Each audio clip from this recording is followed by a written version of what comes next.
You have a topic. I have a topic, yet another failure, another failure topic. This is number 49, topic number 49. So I've been doing this for years now. Wow. Lots of failures of Christianity. And today I want to talk about the failure of revealed truth or revelation. And we're talking about messages from God. And when you just start to ask some basic questions of who receives these messages, what do these messages say, and what can we learn from them, you find that things come up short. And just answering these basic questions, you find some problems. So who receives them? Well, there's a whole different categories. Of course, there's one category of the tinfoil hat types, right? There's no shortage of whack jobs. You just look in the paper. It's like, in May 10th, 2017, a woman claims, God told me to throw bricks at white men. Okay, whack job, check.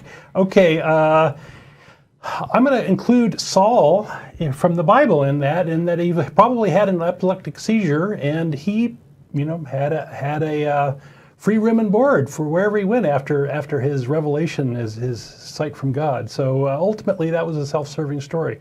But yeah, lots of whack jobs. We've got folks that I would call the miracle twerkers. New coinage there. Okay. And what I mean by that is the people that have this story, I witnessed a miracle, or I was part of a miracle, or I heard this story that was a miracle, and they don't have much evidence to back it up. They say, God touched me, or I got this feeling from God, or whatever.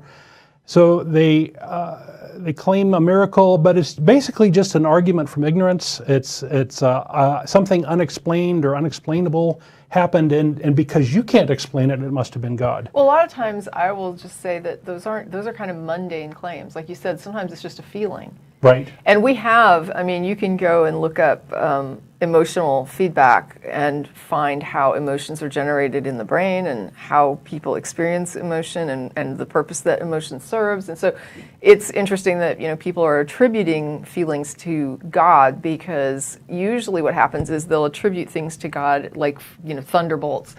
And then as we learn more, we're like, oh, thunderbolts are actually caused by electricity and clouds. Right. And so nothing so dramatic or yeah, and after a while you sort of lose the story that God makes thunderbolts. And you'd think that with all we know about the brain and emotional input and feedback, that eventually this idea that I had a feeling, therefore God, would start to slowly phase out. Yeah, I think we're seeing that fade out. And the brain is still pretty mysterious.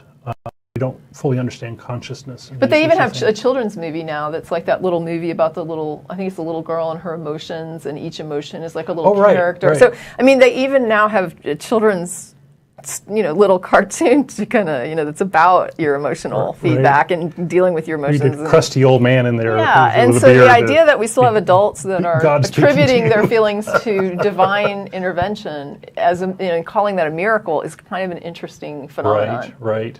Right. And we get those calls all the time, right? Where folks, this is my evidence of God, is I had a feeling, or you can't explain this.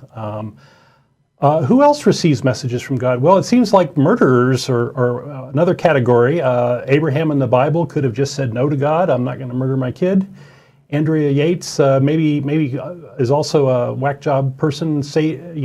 Killed her 5 children to save them from hell. Although Andrea Yates' actions, and it's like I almost hate to say it. I'm loath to say it, but her actions had a strange logic to them. Oh yeah, they're theologically sound, I think. Right? And yeah, the idea that if I kill my children while they're still small, they'll go to heaven. If you don't believe in original sin, if you believe that as children get older and reach an age of reason, then they become responsible, what she really did kind of save her children in a it's a messed up thing to do.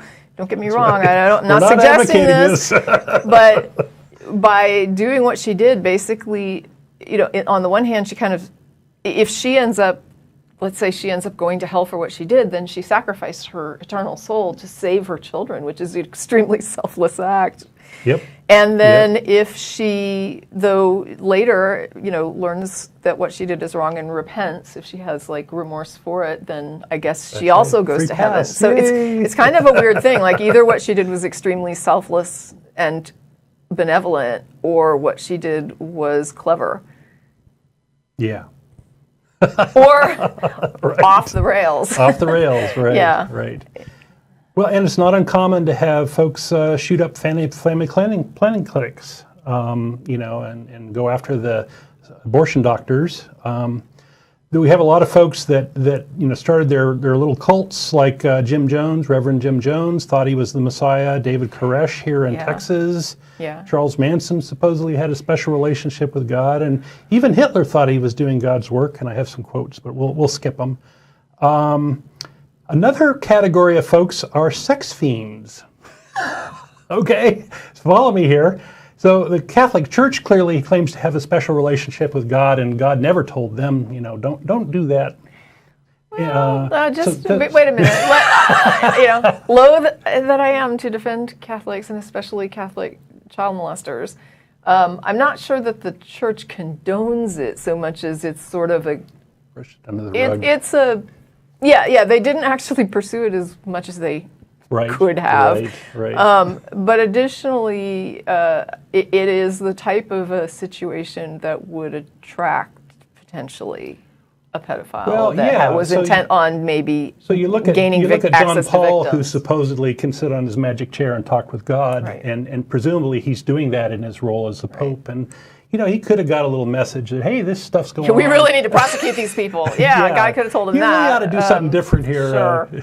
But Anyway. it is it is one of those situations where if you are the type of person who has difficulty with relationships with adult people, you have a place to hide in a group that says you should remain celibate, and here's access to these families. Yep. So it's a recipe. It's a good place to hide, right? Yeah, it's sort of a recipe for attracting these types of people, which is not to say that there aren't decent human beings employed by the church. I mean, I'm not trying to say that. Absolutely.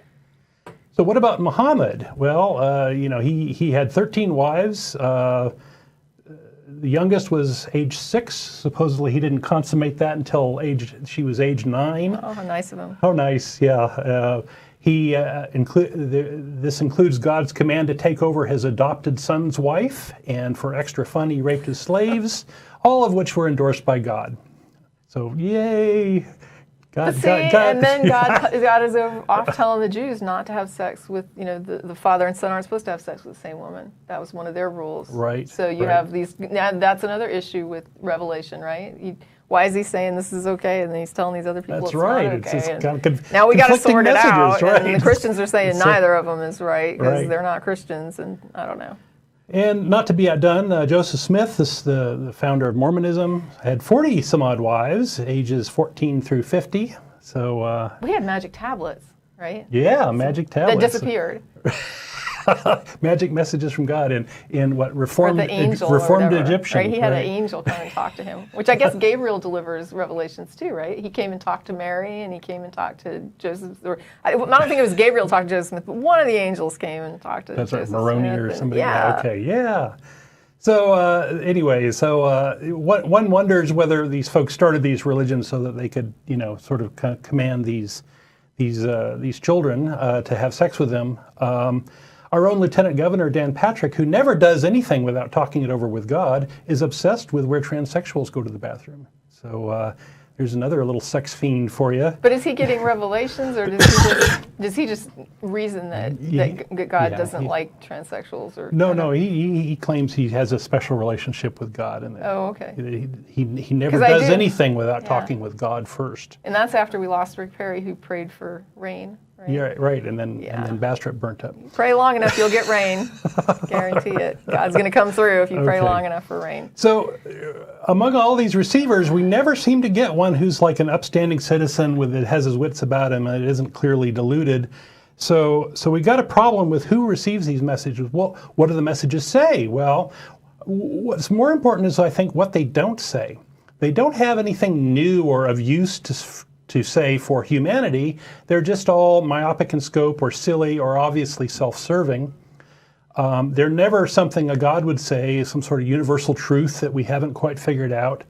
They never warn people of danger, like don't molest all those children, it'll hurt your bank account, or don't kill all those witches, it'll make Christianity look like a herd of mindless murderers, and you'll regret it later. They never get messages like that. When you were talking about the useful to humanity, and I think you did hit it somewhere down your list, but the idea of a lot of the things that God seems to impart to people seem to be things that people can figure out in other ways, right? So like love each other is kind of a right. It's something that social species do as a rule. They bond. That's what makes them social. So you have this idea of God kind of relaying something to humanity in these kinds of ways that is basically innate to the type of species that you are, and that you pretty much would intuit as being that, as having evolved in that way, so that you end up in a situation basically saying, it's not so much that you're revealing something to the species as you're basically acknowledging something about the species that is evident. There you go. Yeah. Right. So nothing new there, right? The messages aren't consistent across cultures and times. We talked about the fact that you're getting conflicting messages about your son's wives, right? That's confusing. Why doesn't a Buddhist ever get a message about the Christian God? Well, it's because it's a different culture and they don't believe that. And apparently God doesn't know how to talk to them, even though God supposedly made them. What we're looking for maybe is something like in the movie 2010 when Hal, the computer, through Hal, warns humanity about Jupiter's moon, Europa, and that they should stay away. And it was broadcast on all the TV sets in all the world, in all the different languages of the people who were watching them, and it was just really a very clear message. And I'm not saying that would be proof of a God, but gosh, can't we have something at that level? If he's going to say things to people, let them be useful. Right. So what can we learn from all this? Well, there's nothing of substance to learn here. We know of no confirmed messages from God. If we knew of one, we'd have a date for it, and that date would be well known and be on our calendars, and we'd celebrate it. But instead, we have all these dubious claims that nobody quite agrees on, and conflicting messages. God must be a putz. That's one of the things we can learn. He can't communicate clearly and can't talk to people who aren't delusional or part of a con. It's kind of like how the aliens only visit people out in the rural. Right. You know, like, pick me up in the middle of a road, not in the middle of the highway, right? I wasn't abducted surrounded by vehicles in rush hour. Right. I was abducted out next to this cow pasture. Right, you know, the cows all saw it. Straw sticking about his mouth. If only cows could talk. Right. Yeah. Yep. So it's kind of like that. Okay. And more likely, God doesn't exist. That's the thing we can learn, is because that explains a lot more, and people are just fooling themselves and other people, and that's a failure of Christianity and all revealed religions. So now you do get these weird little claims about these miracles, like the miracle of the sun or whatever that was down in South America somewhere. You get these odd claims, and they're almost always disputed, and different people that were there have different accounts of what happened, and some people are convinced they saw something, and other people are like, I didn't see anything. Yeah, and sometimes the story takes hold as a meme. But right? it's always sort of a... And the meme gets repeated enough that people start to believe it. Well, I remember asking someone specifically about, what did any of the astronomers, did anybody note anything? Were there any anomalies reported that day? Were there, and so as far as any sort of objective evidence to demonstrate something occurred, you don't get it. And that's the rough part. And you end up with like some people saying they saw something, some people saying they didn't, and then when you go to look at who would be recording that data, there's nothing. Yep. So, okay. Okay. Thank you. Thank you. And